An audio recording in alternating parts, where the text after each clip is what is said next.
Hello, everybody. So, this is session 10 of Reading a Workshop. And to start off, showing you the picture of a tombstone for the word said. Wonder why that is. So, take a moment to think about that. And if you thought about the kind of the synonyms there and then the title, this idea of precise language, just kind of introducing this concept that we're going to talk about today, is that when readers want to grow these insightful ideas, so these kind of precise and interesting and true ideas, they try to reach for exact, precise, and true words to convey their thoughts about the character. So we're going to give this a whirl today. We're going to reread some of chapter 14 of The Tiger Rising, and as we do this, we're going to pay attention to Sistine's actions and decisions. Our goal will be to try to come up with words to describe the sort of person Sistine seems to be. We're going to look at the scene when Rob first takes Sistine to look at the tiger. This is right after Sistine gets mad at Rob and runs away from him because he won't tell her what happened to his mother. But Rob goes after her and tells her his secret, that his mother is dead. And then the two walk together in the woods so Rob can show her his other secret, the tiger. Let's do some close reading from that spot where Rob first shows Sistine the tiger. "What's he doing way out here?" she demanded. Rob shrugged. "I don't know," he said. "He's Beauchamp's, I guess." "Beauchamp's what?" said Sistine. "His pet?" "I don't know," said Rob. "I just like looking at him. Maybe Beauchamp does too. Maybe he just likes to come out here and look at him." "That's selfish," said Sistine. Rob shrugged. This isn't right for this tiger to be in a cage. It's not right." "We can't do nothing about it," Rob said. "We could let him go," said Sistine. "We could set him free." She put her hands on her hips. It was a gesture that Rob had already come to recognize and be wary of. "We can't," he said. "There's all them locks. We can saw through them." "No," said Rob. The mere thought of letting the tiger go made his legs itch like crazy. "We have to set him free," Sistine said, her voice loud and certain. "Nuh-uh," said Rob. "It ain't our tiger to let go. It's our tiger to save," Sistine said fiercely. So that's just that part on the left. We'll use the part on the right in a little bit. So how would you describe Sistine? Think about it in a word or two, and think about what your evidence might be to describe that. And now I'm going to be figuring this out a little later. So a card should appear now or maybe now on the screen, and you just click on that and that'll take you to a survey to fill in what you think of those two things. So, or now maybe. So go ahead and do that and pause the video. Okay. So hopefully you got your information in. If you haven't done your information yet, please do it now before I continue, because I'm going to give you my thoughts on it. So I'll give you one last chance to pause and go back and do that survey. Okay, so maybe you're going to say bossy, and I was thinking that too. The evidence. It might be something to say like Sistine bosses or orders Rob around a lot. And I think that's right. The tiger isn't hers, and yet she talks as if the tiger and the decision, to let her go belong to her. But remember, the goal is to use precise words to talk and think about characters. I bet that bossy isn't the most precise word you could choose.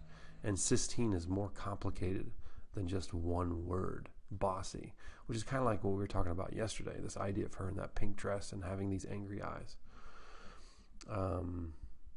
So I hope what you're noticing is that I'm not just grabbing that first word that comes to mind and settle for that.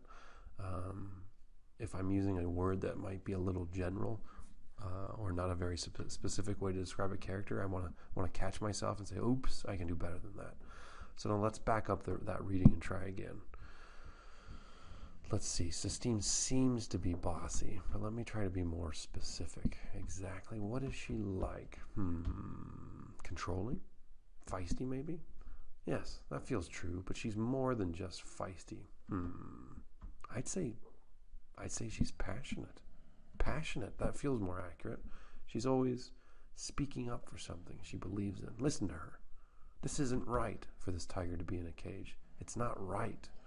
Also, even when Rob tells her that they can't do anything about it, she presses on. Let's see, what else does she say? She says we could let him go.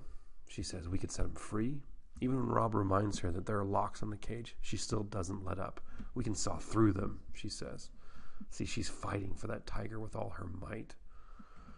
The word passionate works pretty well, but maybe the best way to describe what she is like is to compare her to something. What do you think? Actually, the more I think about her, the more I think that she reminds me a bit of some characters in other books I've read.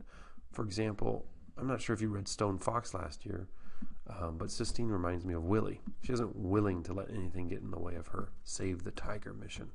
She's a person with a cause. Do you see the way we came up with a little list of possible descriptors for Sistine? Whenever we thought of a word, we asked, is that the exactly true word? We reread closely, looking for evidence. We even tried describing the character by comparing her to someone, like Willie from Stone Fox. And I have that process outlined down here. And so I'll have that up for when you're doing the work that I'm about to ask you to do. So I'm going to ask you to try this on your own. That information is also going to be, I'll put that in Google Classroom and try and link it here as well. I'm not sure if that'll work or not. Again, I'm kind of having to record this and figure this out later. So let's look at that section of Rob together. It's a little blurry, so I apologize for that. The tiger stopped pacing. He picked his ears back and forth, looking somewhere past Sistine and Rob. Shh, said Rob. The tiger cocked his head. All three of them listened. It's a car, said Rob. A car's coming. It's Beauchamp. We gotta go. Come on. He grabbed her hand and pulled her into the woods.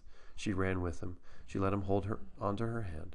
It was an impossibly small and bony hand, as delicate as the skeleton of a baby bird. They ran together, and Rob felt his heart move inside him, not from fear or exertion, but from something else. It was as if his soul had grown, and was pushing up higher in his body.